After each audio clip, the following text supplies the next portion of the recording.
네, 안녕하세요. 메가 공무원에서 7구급 국어 강의를 하고 있는 이유진이라고 합니다. 제가 작년에 이제 행시 합격자들과 핏셋 언어 논리 알고리즘이라는 교재를 출간을 했죠. 그래서 적절한 시기에 사실은 신간을 냈어야 되는데 너무 늦어져서 그래서 신간 출시 시기를 좀 놓쳤어요. 그래서 정말 죄송하다. 기다리신 분들께 죄송하다는 말씀 드리고 싶고 그래서 아쉽지만 추록을 공개하는 걸로 결정을 했습니다. 그래서 지금 현재 다음 카페에서 추록을 다운로드 받으실 수가 있어요. 그리고 제가 작년에도 독학자를 위한 가이드 이렇게 해서 무료로 이렇게 유튜브를 통해서 이 교재로 이제 스스로 공부할 수 있는 방법론 정도 제시를 하고 예제를 풀어드리는 영상들을 올려두었어요. 그래서 올해도 추가 영상을 이렇게 올릴 예정인데 풀었던 부분들을 다시 푸는 게 아니라 추록에 이제 올해 제가 추록에 보강한 예제들 추가로 풀어드리고 그리고 작년에는 혼자 푸셔라라고 이렇게 안내를 했던 제 4장 빈칸 추론 부분 이 부분 추가로 이렇게 수업을 할 예정입니다. 그리고 제 6장 그리고 7장 이런 부분들도 중요하다고 생각하는 문제들을 뽑아서 수업할 예정이에요. 여러분들이 두려움을 가지고 있는 기호라든가 그리고 논리학 부분 이런 부분은 작년에 이미 행시 합격자 분이 이렇게 수업 영상을 올려두었어요. 그래서 저는 올해 이제 추가적으로 이렇게 더 넣은 예제나 유제 중의 일부 문제 질문이 예상되는 문제들만 다뤄드리려고 합니다. 그래서 여러분들이 이제 올해 이 영상을 처음 보신다면 작년에 이 재생 목록 보신 다음에 작년에 올라갔던 영상들로 먼저 교재를 통해서 학습을 하신 다음에 추록을 활용해서 추가적으로 영상을 올해 신규 업데이트되는 것들을 보태주시면 되겠습니다. 어쨌든 좀 깔끔하게 이제 유료 강좌처럼 형성을 해서 이렇게 여러분들께 공개를 했으면 좋았을 텐데 이렇게 전년도 영상이랑 올해 영상이랑 여러분들이 이렇게 찾아서 조립해서 보셔야 되는 상황 만들어드려 너무 죄송하고요. 그럼 이제 첫 수업을 시작해 보도록 하겠습니다.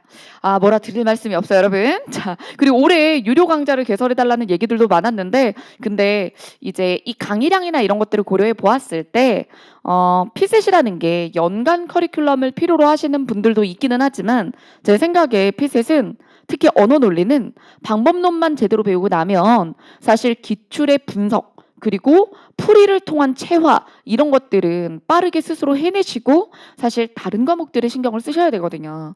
2차 과목들에 신경을 쓰셔야 되기 때문에 그래서 저는 연간 커리를 지금 개설하지 않았고 그래서 요 책 한 권으로 언어 논리 방법론과 그리고 예제를 보여드린다라는 말씀 한 번 더 드립니다.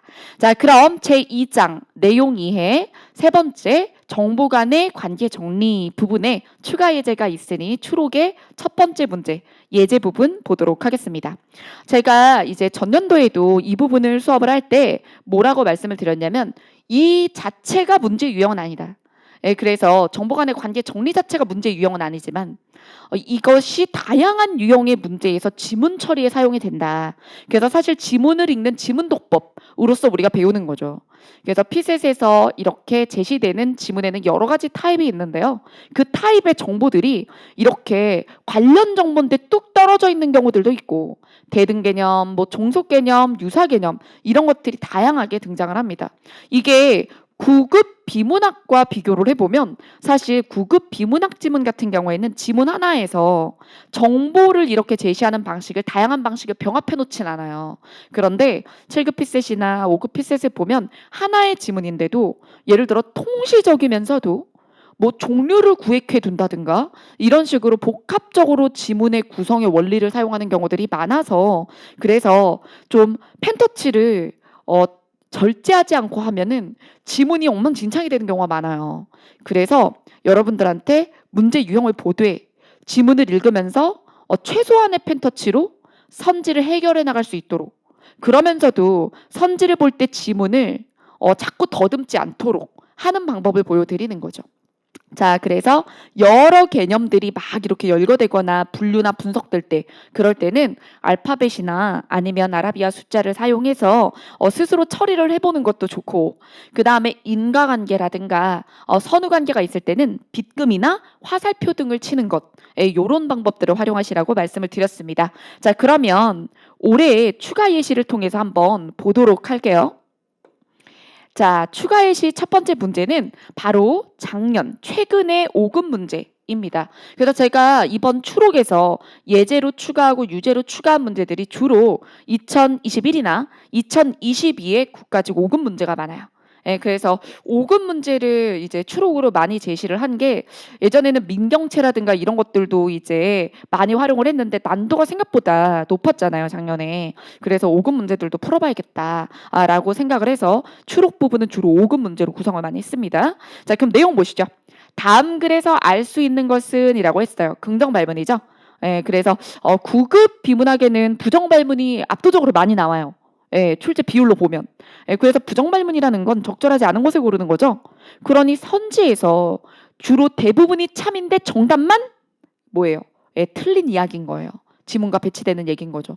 그럴 때는 사실은 선지에서 변별 키워드를 먼저 가지고 지문에 들어가서 쭉쭉쭉 맞는 말 막 찾아가지고 소거해서 남은 하나를 정답을 하는 이런 방법이 굉장히 유효합니다만 이렇게 긍정 발문일 때는요.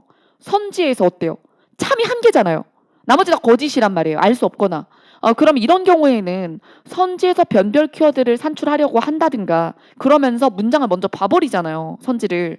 그러면 지문을 읽을 때 오히려 아까 전에 읽었던 그 어떤 이렇게 조각조각의 그런 내용들이 방해가 돼요. 지문을 읽을 때. 그래서 긍정 발문일 때는 저는 선지 변별 키워드를 가지고 들어가는 것보다 지문을 먼저 읽는 것을 권하고 그리고 지문이 너무 길거나 지문에 생소한 소재들 혹은 복잡한 구조 원리라서 그래서 지문의 내용을 다 기억하지 못하겠다. 그러면 지문을 끊어 읽으라고 조언을 하죠. 지문을 끊어 읽어라.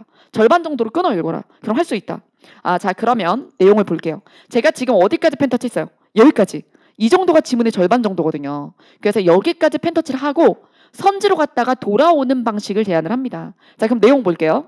자, 조선 후기에 백성의 작은 살림집을 짓는 목재 정도는 민간 목재 상인인 목상에게 사서 쓰면 되었지만 근데 제가 구별을 했죠. 네, 대조니까.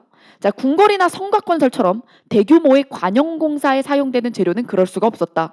하지만 여기에 제가 밑줄을 긋지 않았어요. 왜?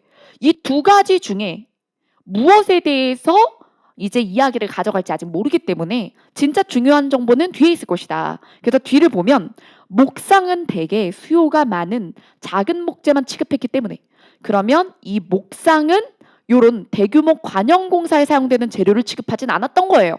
추론이 되죠? 자, 그다음 관영공사에 필요한 재료, 즉 대규모 공사, 관영공사에 필요한 재료는 임시건설본부격인 도감에서 직접 구하거나 라고 했어요. 자, 그러면 여기서 이제 펜터치를 이렇게 하겠습니다. 자, 도감에 체크를 해요. 도감에서 직접 구하거나. 여러분 여기서 이게 주제 문제가 아니잖아요. 제가 도감이 중심화제라서 동그라미 친 게 아니에요. 이건 주제 문제가 아닙니다. 그래도 주제 문제일 때는 핵심 정보 중심화제에다 동그라미를 치겠지만 이 경우에는 선지에서 내가 쓰일 거라고 예측하는 키워드에 여기에 동그라미 치는 거예요. 그래서 도감에서 직접 구하거나 아니면 or 나라에 물자를 납품하는 공인으로부터 공급을 받았다. 자, 이렇게 잡고 자, 그다음 자, 여기서 공인은 이 존재는 전인과 도고상인으로 나누어지는데 그러면 저기다 또 치고 싶죠? 또 치고 싶은데 이 역시 어떤 전인이냐 혹은 도고상인이냐 누구에게 초점을 갈 수도 있거든요. 더 읽고 나서 선해청에서 물건값을 선불로 지급하고 납품을 받는 방식인 원공은 전인이 끊고 호조에서 후불로 지급하는 방식인 별무는 도고상인이 담당했다. 그럼 둘의 변별점이 뭐예요? 맞아. 선불 후불? 이런 거. 그러면 여기 차이점을 딱 잡는 거야. 여기서 선해청에서 선불로 지급하고 납품받는 것은 전인. 그 다음에 여기서는 후불. 이렇게 쳐두면 둘의 차이가 되게 부각이 되죠. 그리고 여기서 공인을 이렇게 나누는 거야. 전인, 그 다음에 이렇게 도고상인. 이렇게 둘로 나뉜다. 자, 그 다음 원공은 시가보다 물건값을 많이 받을 수 있었지만 원공이 뭐예요? 전인이죠. 이렇게 말을 계속 바꾼단 말이야. 여기서 전인이라는 말을 딱 잡아놨는데 뒤에서 원공이라고 하는 거야. 그러면 또 새로운 내용인 줄 알아. 하지만 원공은 전인이라고 했잖아요. 자, 그러면 여기서 전인은 시가보다 물건값을 많이 받을 수 있었지만 선불로 폐지됐어요. 이후에 그러니까 구획화해야지. 나눠야지. 그러면 시간차가 있고 이후에 목재를 비롯한 건축재료 납품은 도고상인이 전담합니다. 그러면 이 존재가 전담하게 되는 거예요. 자, 그래서 요거랑 연결해. 후불로 이렇게 지급을 하는 방식인 별무는 도고상인이 담당했는데 도고상인이 나중에 전담하게 되었어요. 자, 도고상인은 시가보다 낮은 비용을 받으면서 과중한 세금을 감내했는데 다른 걸 원했기 때문이에요. 벌목. 그래서 벌목권 때문에 그렇게 뭔가 이제 시가보다도 낮은 비용을 받으면서 세금을 감내한 거죠. 그러면 이 벌목권 쳐두고 그러나 자 그럼 역접기호 주고 운송기술 발달과 민간 상업 발전에 따라 공인의 경쟁력이 점점 약화됐고 그러면 공인은 전인과 도고상인을 합친 개념인데 결국에 나중에는 도고상인이 전담했기 때문에 사실 도고상인의 경쟁력이 약화됐다 이런 얘기잖아요. 자 그리고 19세기부터는 주로 민간 목재 상인이 자 여기 목상이잖아요. 민간 목재 상인인 목상이 관영공사에 이 목재를 공급하게 되었다 그랬어요. 그러면 우리가 이 시간의 흐름에 따라 달라진 건 한번 머릿속으로 정리하고 가면 여기서 예전에 관영공사는 공인이 이렇게 담당을 했는데 도감에서 직접 구하거나 공인이 담당을 했는데 공인의 두 종류가 있었는데 이 중에 누가 전담하게 되고 시간의 흐름에 따라 도고상인이 전담하게 되고 근데 그조차도 시간의 흐름에 따라 결국에 목상에게 넘어가죠. 됐어요. 자, 요 정도 이렇게 펜터치 하고 그 다음에 선지로 가는 거죠.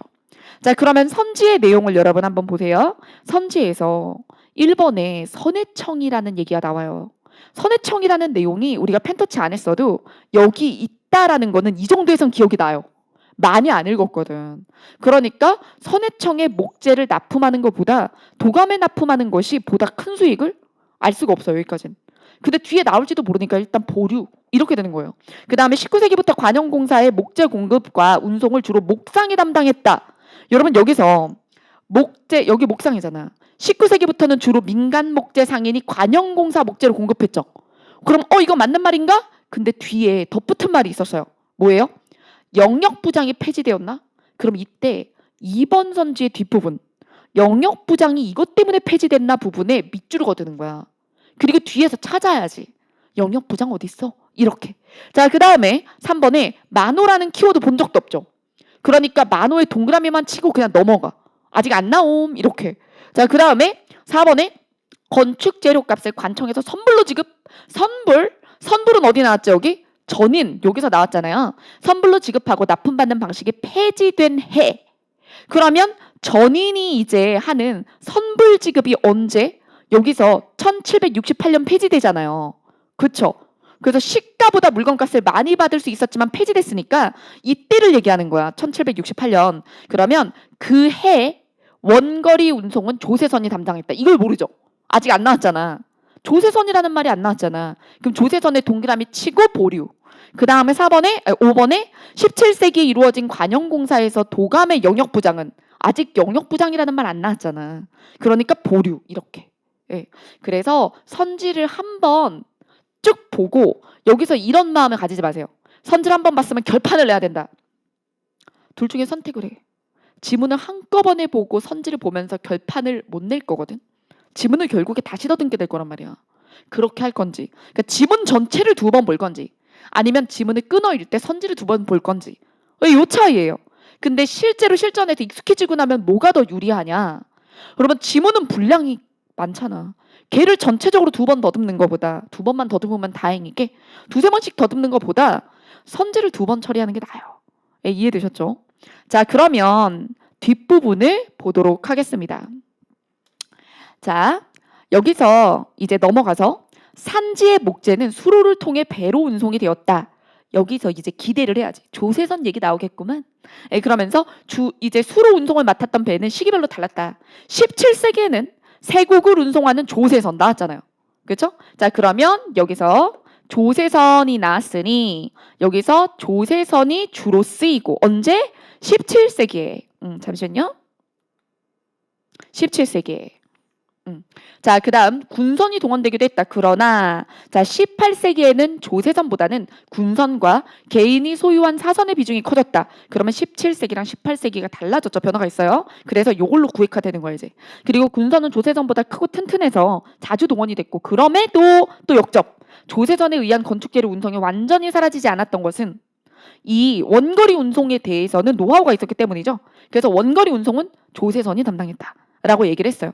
그러면 여기서 여러분들이 선택할 수 있는 게 바로 아까 전에 선지 중에 조세선에 대해서 언급됐던 선지를 바로 처리하는 방법과 아직 지문을 완료하지 않았으니까 읽기를 지문을 끝까지 읽고 선지로 갈래 이 선택 중에 여러분들이 그거는 개인적으로 선택하시면 돼요. 저는 바로 처리하는 편입니다. 이게 숙달이 되면 왔다 갔다 하는 게 전혀 불편하지 않아져요. 근데 선생님 시험까지 너무 얼마 안 남았고 제가 그렇게 안 해와서 좀 무리다. 그러면 나머지 절반의 분량의 지문을 완료한 다음에 선지 보셔도 되고요. 근데 저라면 여기서 바로 선지로 가죠. 바로 선지로 가서 잠시만요. 바로 선지로 가서 여기로 가서 여기 4번에 건축 재료 값을 관청에서 선불로 지급하고 납품받는 방식이 폐지된 해가 언제였다고? 아까 전에 체크했었죠.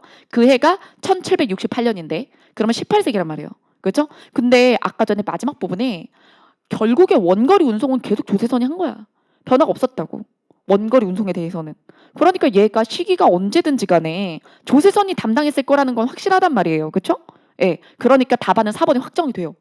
그러면 여기서 끝내야지. 예. 시험장이라면 전체 선지를 입증하는 게 사실 미련한 거예요. 왜? 시간 싸움이잖아. 그러니 아까 전에 그 조세선에 대한 정보가 나왔을 때 뭐 17세기가 됐든 18세기가 됐든 어쨌든 이거는 원거리 운송에 대해서는 계속 조세선이 했으니까 여기서 어떤 때든 이 말은 참이잖아. 예. 그러니까 답안 4번. 알 수 있는 것은이잖아. 끝! 이렇게 해야죠.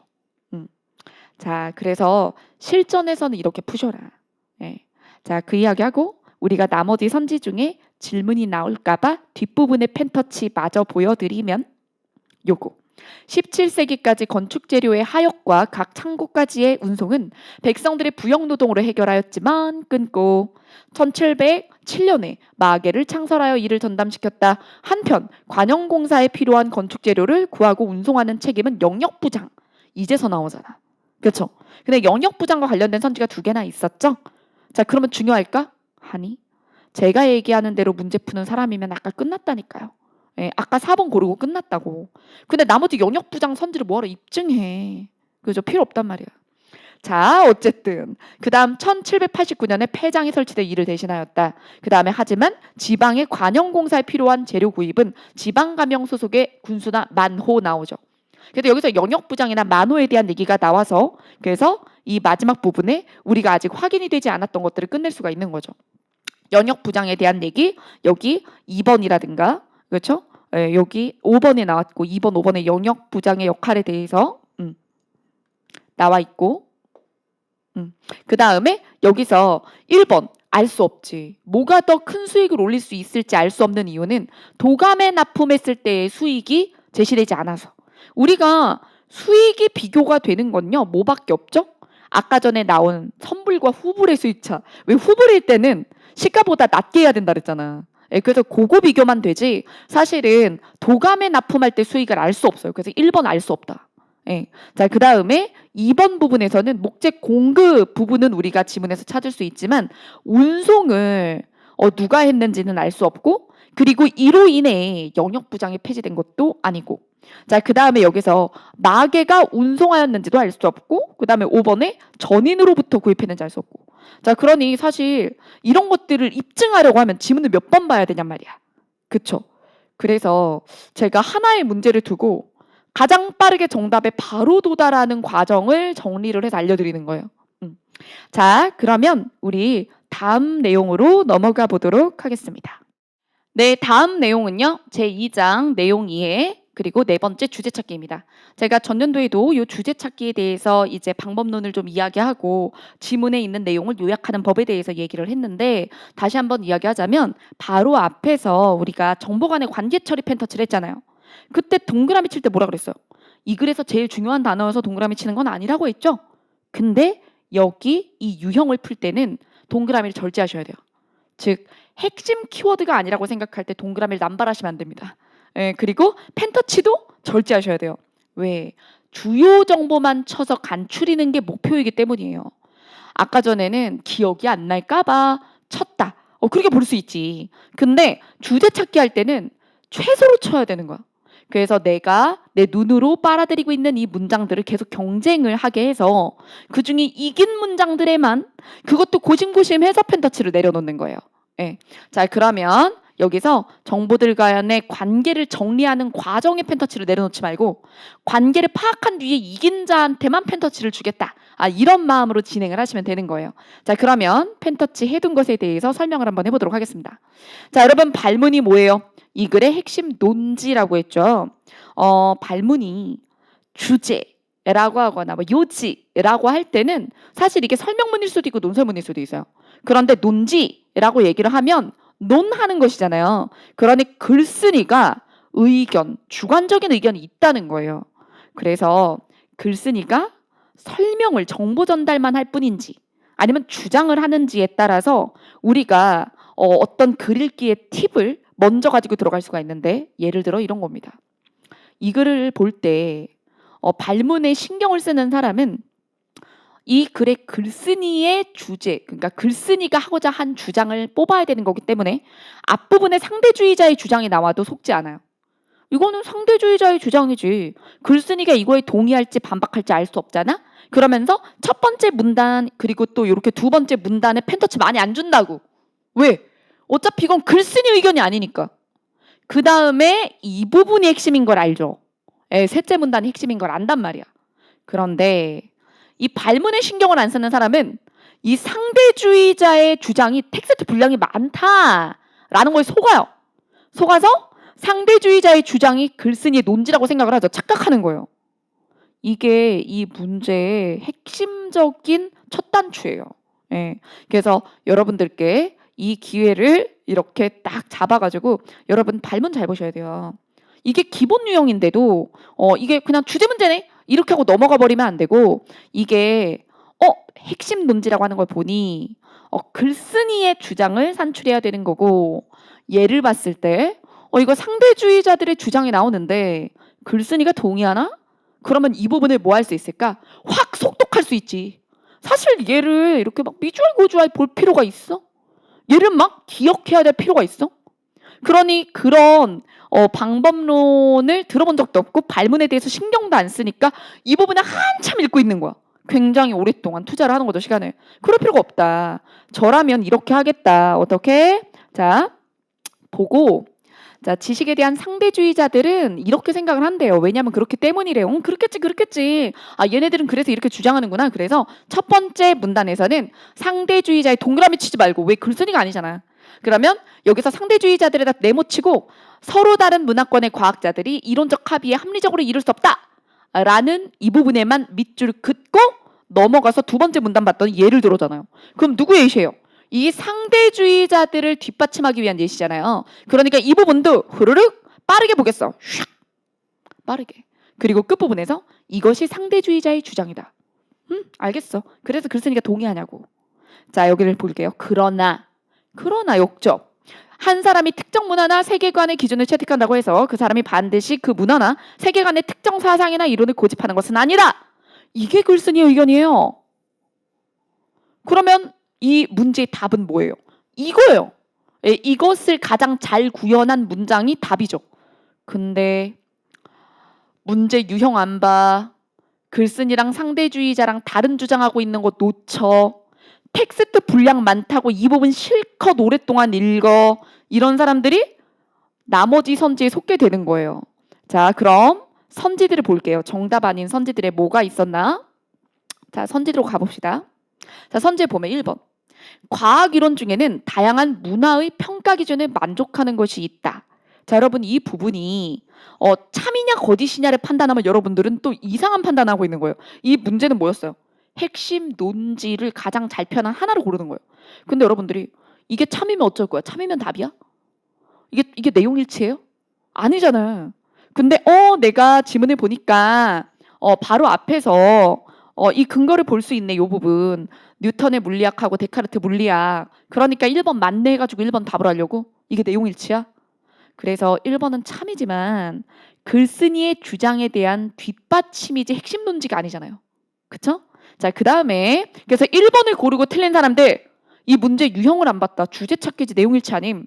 자, 그 다음에 2번. 자, 여기서 과학의 발전 과정에서 이론 선택은 문화의 상대적인 기준에 따라 이루어진다라고 생각하는 건 문화 상대주의자들이잖아요. 자, 그 다음 과학자들은 당대 다른 이론보다 탁월한 이론에 대해서는 자기 문화의 기준으로 평가하지 않는다.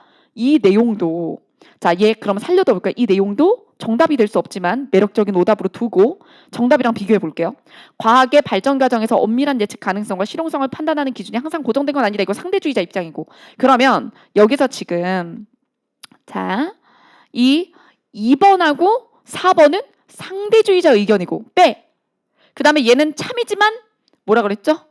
논지가 아니고 논지에 대한 근거고. 그러면 3번과 5번의 차이 보세요. 5번 문화마다 다른 평가 기준을 따르더라도 자기 문화에서 형성된 과학 이론만을 수용하는 건 아니다. 그래서 자, 이 기준 자체는 인정해.